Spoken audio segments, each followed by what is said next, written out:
Bismillahirrahmanirrahim. Wassalamualaikum warahmatullahi wabarakatuh. Selamat sore Rekanita.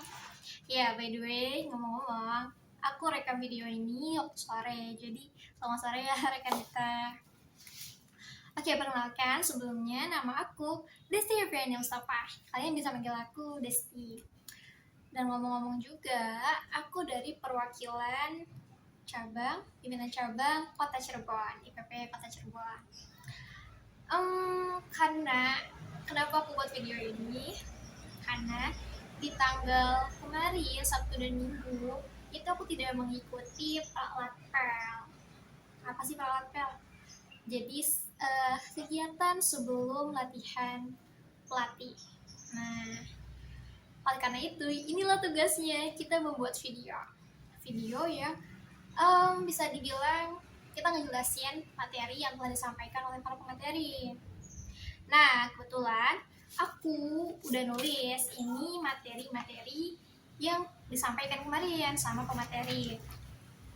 Materi tentang aktivitas pengembangan kreativitas pelatih dan manajemen pelatih yang dipemateri oleh Rekanita Nurul Aziza Farhah untuk materi aktivitas pengembangan kreativitas pelatih dan manajemen pelatih disampaikan oleh T. Alfa Alif Nurfali Siti Fatimah. Oke, sebelum masuk ke rangkuman materi yang telah disampaikan di pralatpel, kita bahas dulu sih sekilas tentang rangkuman kedua materi ini. Nah, jadi kalau kita ambil tarik kesimpulan bahwa pengembangan kreativitas pelatih itu di mana kita diajarkan untuk bisa menjadi seorang pelatih yang memiliki kreativitas, dan di mana manajemen pelatih ini kita bisa mengatur waktu kita mulai dari yang kalau menurut para ahlinya tuh di George R. Terry itu yang membahas tentang POAC, planning, P-nya planning, O-nya organizing, A-nya accounting, dan yang POAC-nya tuh controlling. Oke, kita langsung bahas aja ya terkait materi yang telah disampaikan oleh para pemateri.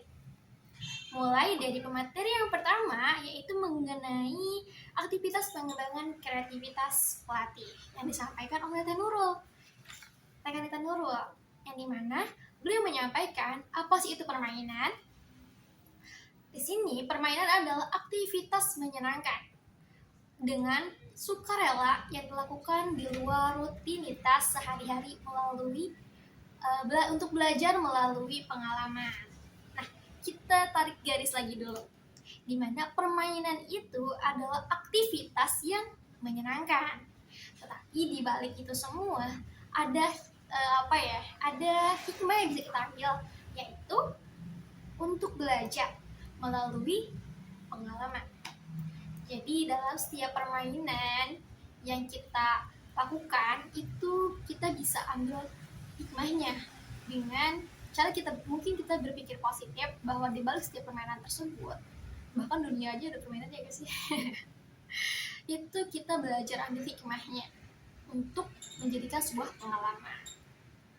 Oke, kemudian menurut para ahli, salah satunya adalah John Huizinga, itu menjelaskan bahwa definisi dari permainan sendiri adalah aktivitas bebas dan menyenangkan. Jadi kalau kita tarik lagi kesimpulan bahwa definisi dari permainan tersebut adalah aktivitas bebas yang memiliki tujuan untuk pembelajaran. Oke, lanjut lagi ke fungsinya yang telah dijelaskan oleh pemateri. Ada 4 fungsi dari permainan ini, karena kan kreativitas pelatih ya, kita berarti memainkan dengan permainan. Oke. Fungsi dari permainan itu sendiri yaitu yang pertama, meningkatkan motivasi peserta pelatih. Maksudnya apa nanti kita jelaskan. Kemudian yang kedua yaitu mempermudah pemahaman materi pembelajaran. Yang ketiga, melatih kerjasama tim dalam aktivitas mobilitas, dan yang keempat yaitu mengembangkan kreativitas sosial. Oke, dari fungsi permainan ini bahwa meningkatkan motivasi peserta dalam pelatihan, dimana kita itu meningkatkan motivasi kita. Jadi kalau misalkan ada pematerian itu kita nggak monoton tuh. Jadi kita memiliki motivasi untuk para peserta gitu. Juga untuk kadang nih ada permainan yang mungkin mengasah logika kita, tapi jika jadi permainan itu lebih mudah. Nah itu jadi masuk ke pembelajaran pemahaman di poin yang kedua. Kemudian yang ketiganya melatih kerjasama tim. Ada permainan-permainan yang memerlukan kerjasama tim. Nanti kita bahas selanjutnya. Kemudian yang keempat, mengembangkan kreativitas keterampilan sosial. Ini salah satunya nih bisa buat para pesertanya. Pertama, daya ingat para pesertanya itu bisa jadi melatih mengembangkan keterampilan. Oke, ini kan udah disenggol nih terkait kerjasama tim. Nah, adapun di kreativitas ini jelaskan ada jenis-jenis permainan. Nah, adapun tipe dari permainan atau jenis-jenis permainan ini, yang pertama itu ada ice breaking. Yang dimana ice breaking ini semacam kenyamanan dan perkenalan. Jadi melatih para peserta untuk mungkin perkenalan sesama teman gitu. Karena kan kalau misalkan kita dalam seperti keadaan kegiatan lakmut atau makesta itu kan pasti belum kenal satu sama lainnya ya. Nah di situ adanya ice breaking, perkenalan. Oke, kemudian ada jenis yang kedua yaitu team building. Yang dimana team building ini yaitu kerjasama tim dan komunikasi. Waktu itu aku pernah ikut kegiatan tarung derajat ya, tim ampuh. Itu bener-bener ngasah keterampilan di kerjasama dan komunikasi. Ada permainan waktu itu, kayaknya bakal panjang nih.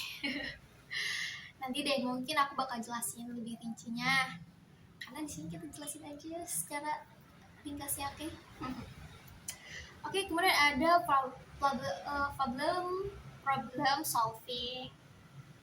Yang mungkin ini menjelaskan tentang analisis dan kreativitas.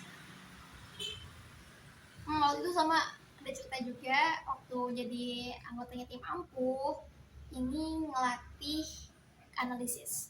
Waktu itu sih aku maininnya stick es krim, stick es krim itu dibuat bagaimana caranya untuk bisa menjadi angka 12 misal kayak gitu. Jadi acak-acakan pokoknya kayak gitu deh. Kemudian yang keempat ada energi, itu aktivitas fisik singkat gitu. Itu sama udah sih juga dilatih waktu itu ya untuk ini. Oke, langsung aja lanjut ke pembahasan selanjutnya. Ada strategi penerapan EDAC. Apa sih itu EDAC? Oke. Menurut penjelasan yang Tata sampaikan, yang rekan Dita Nurul sampaikan di PPT-nya, yaitu EDAC adalah explain, demonstrate, activity, dan check. Apa sih itu? Oke. Explain adalah jelas aturan permainan. Jadi aturan yang dimainkan itu sudah jelas. Demonstrate adalah penggerakan, peragaan cara bermainnya. Yang A-nya yaitu activity. Activity ini adalah fasilitas peserta bermain.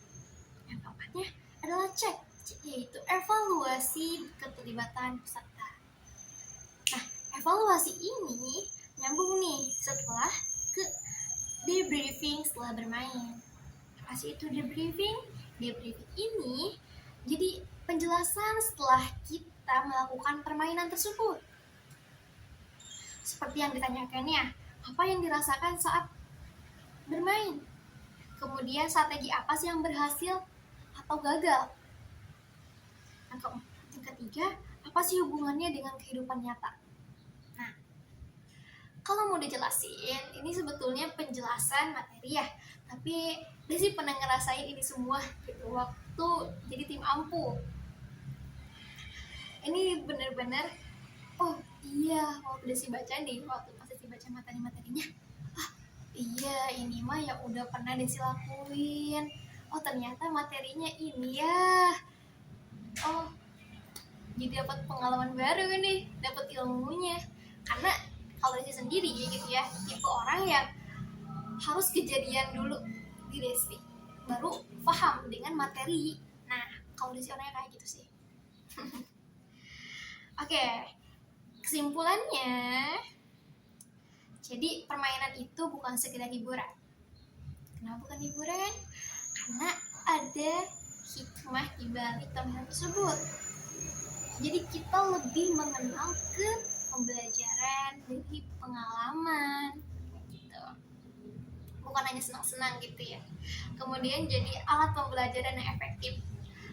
Benar, jadi pembelajaran yang efektif. Kenapa? Karena kan waktu itu permainan ya, dan Desi benar-benar mengasah, oh ini ya menganalisis sebuah untuk menyelesaikan sebuah masalah.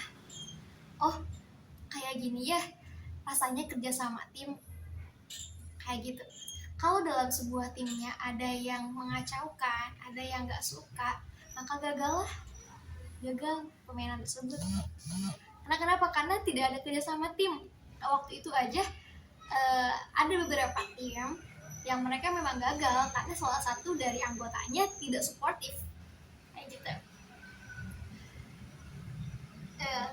Terus juga kalau maknanya ini menguatkan kerjasama dan menumbuhkan kreativitas. Betul juga teh.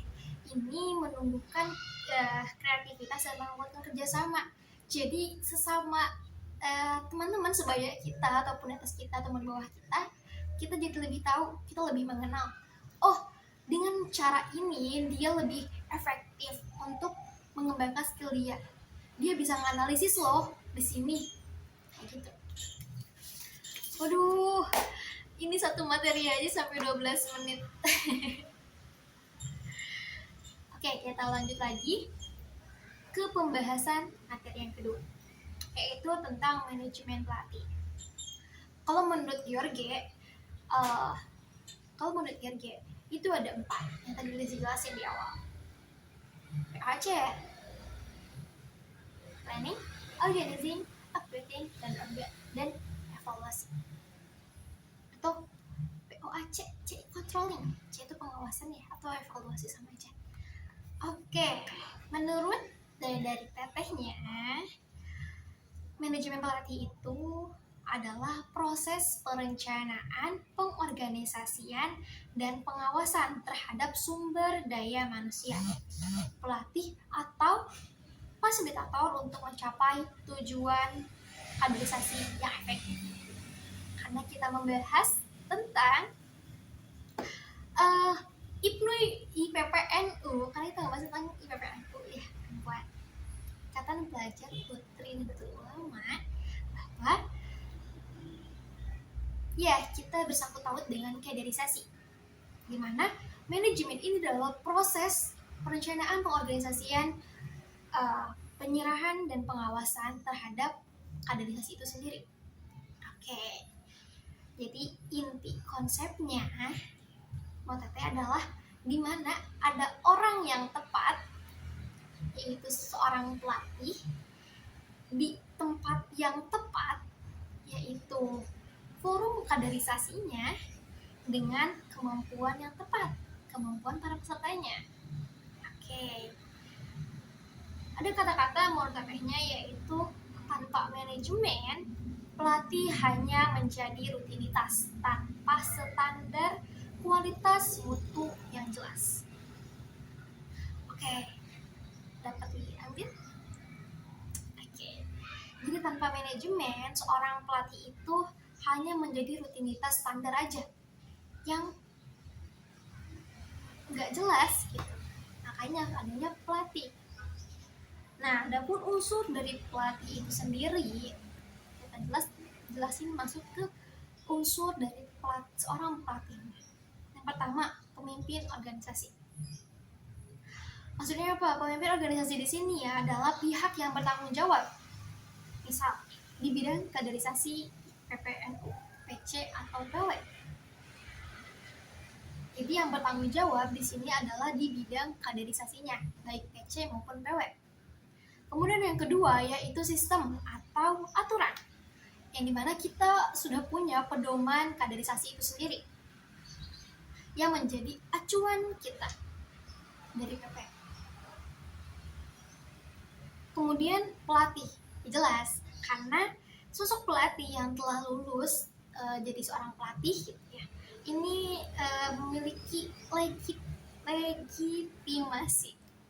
memiliki legitimitas. Oke. Kemudian yang keempat yaitu instrumen evaluasi.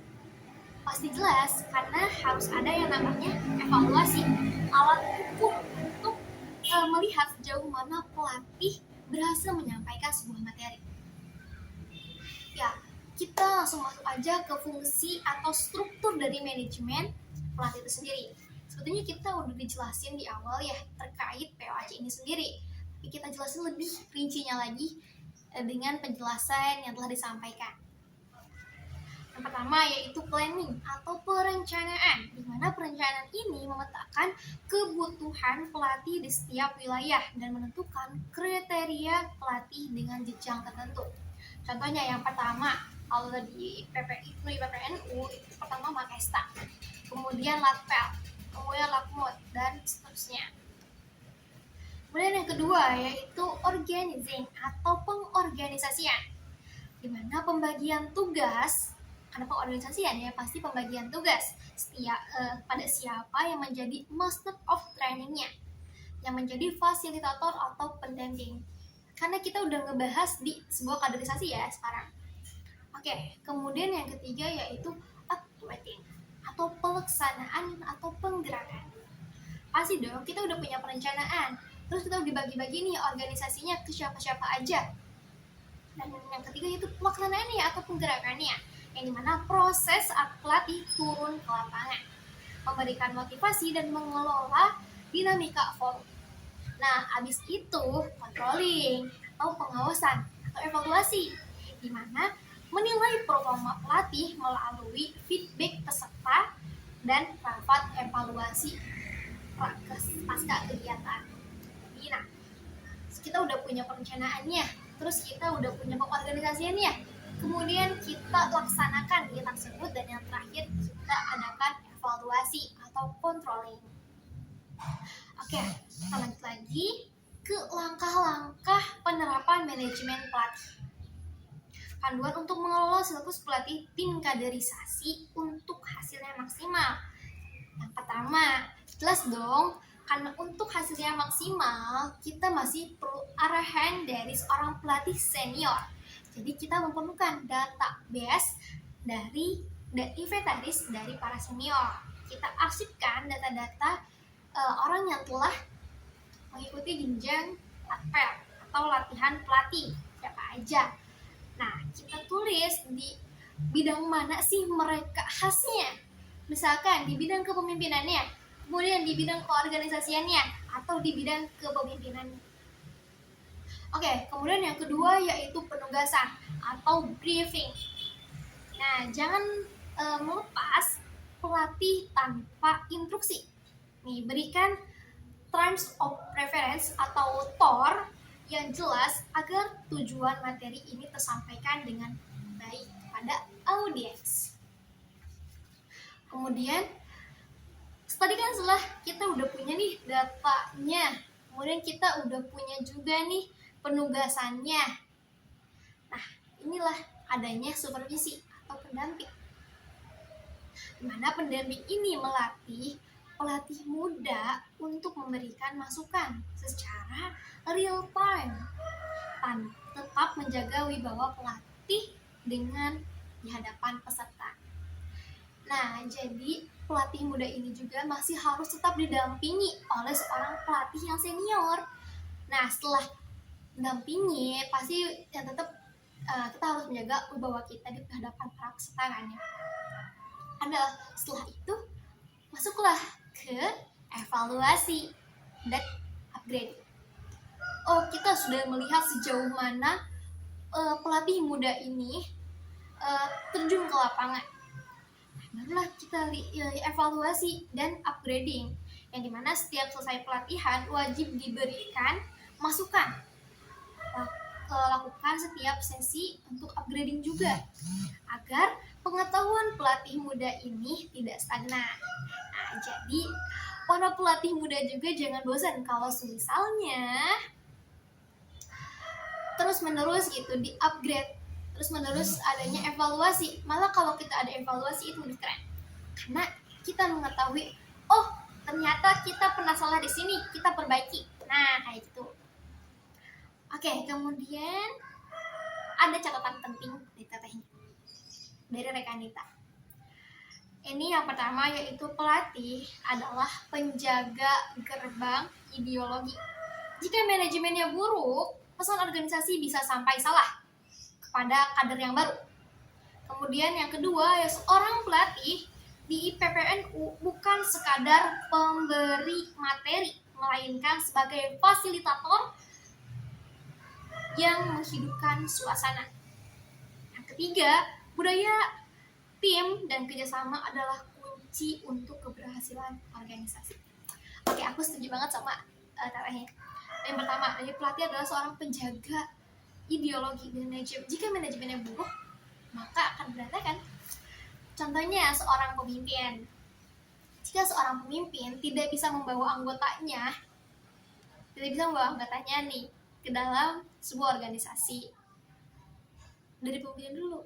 Jika manajemen pemimpinnya tersebut salah atau buruk, akan berantakan. Bahkan jika kita menyampaikan sesuatu dengan salah juga, itu akan berantakan ke depan.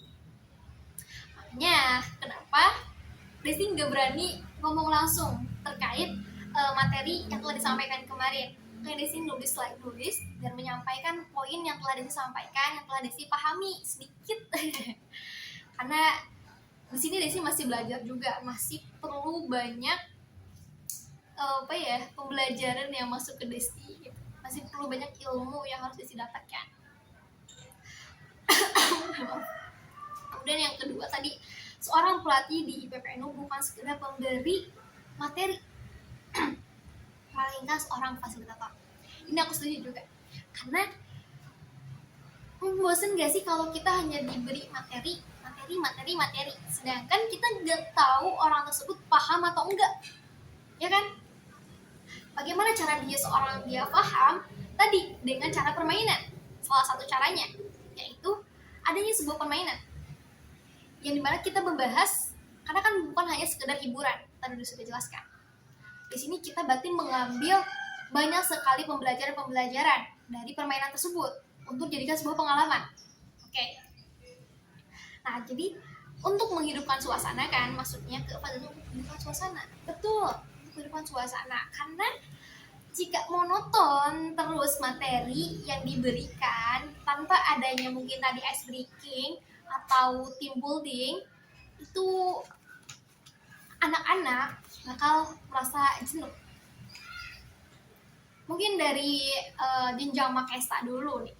Mungkin banyak dari teman-teman rekanita gitu yang pasti mengalami materi Makesta isinya cuma materi aja, kita mendengarkan, masuk gak masuk, yang penting kita pernah ikut Makesta. Pasti kayak gitu kebanyakan. Mungkin hanya itu karena dari seorang pelatihnya yang mungkin masih muda, yang masih perlu banyak dibina. Kayak gitu. Nah, jadi seorang pelatih di sini benar-benar kita harus berlatih gitu ya. Yalah, kita belajar, kita sama-sama belajar. Yang ketiga, budaya tim dan kerjasama adalah kunci keberhasilan organisasi. Betul banget ini. Karena namanya sebuah organisasi nggak bisa hanya ketua yang bergerak.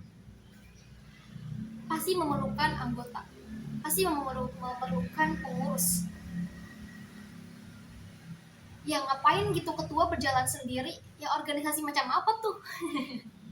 Itu kan maksudnya. Nah jadi tim, kerjasama tim ini benar-benar harus adalah kunci keberhasilan.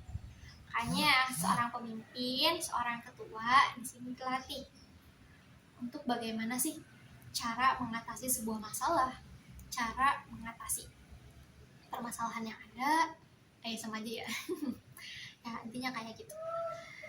Oke, dari kedua materi yang telah disampaikan terkait manajemen pelatih dan aktivitas pengembangan kreativitas pelatih, sebetulnya ini saling berkesinambungan. Dari manajemen seorang pelatihnya, kemudian kita tahu dari manajemennya, habis itu pengembangan kreativitasnya. Nah, di sini gitu, cara latihan pelatih.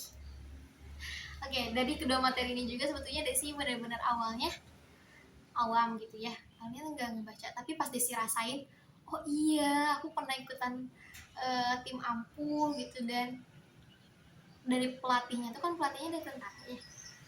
Ternyata emang relate banget sama materi yang telah disampaikan oleh rekanita ini. Jadi aku bilang terima kasih banyak kepada pemateri yang walaupun waktu itu aku tidak bisa mengikuti kegiatan pelatih ini karena waktu itu aku masih berada di perantau sendiri di rumah, belum nyampe di Cirebon yang masya Allah panas ini gitu ya. Ya gitu, sebetulnya aku pengen banget hadir di acara pelatih ini karena wah ternyata ilmunya daging juga ya. Tuh seru juga, kita benar-benar jadi pelatih, jadi seorang pelatih. Gitu. Oke, nggak kerasa ini kita udah ngomong di 27 menit. Mungkin nanti aku ada sedikit cut ya teman-teman, rekanita. Oke, segitu saja yang dapat aku sampaikan. Mohon maaf bila ada kesalahan kata maupun dalam penyampaian materi yang telah disampaikan. Mohon dimaafkan. Dan jika ada salah-salah kata atau dalam penyampaian ada yang kurang tepat, rekanita boleh di kolom komentar tuh, atau tegur aku langsung di DM. Oke, gitu aja. Dari Desti, seorang mahasiswa jurusan Komunikasi Penyiaran Islam semester 6 dari perwakilan pimpinan cabang IPPNU Kota Cirebon. Pamit undur diri. Wallahumma pamit. Wassalamualaikum warahmatullahi wabarakatuh. Sampai jumpa di latihan pelatih.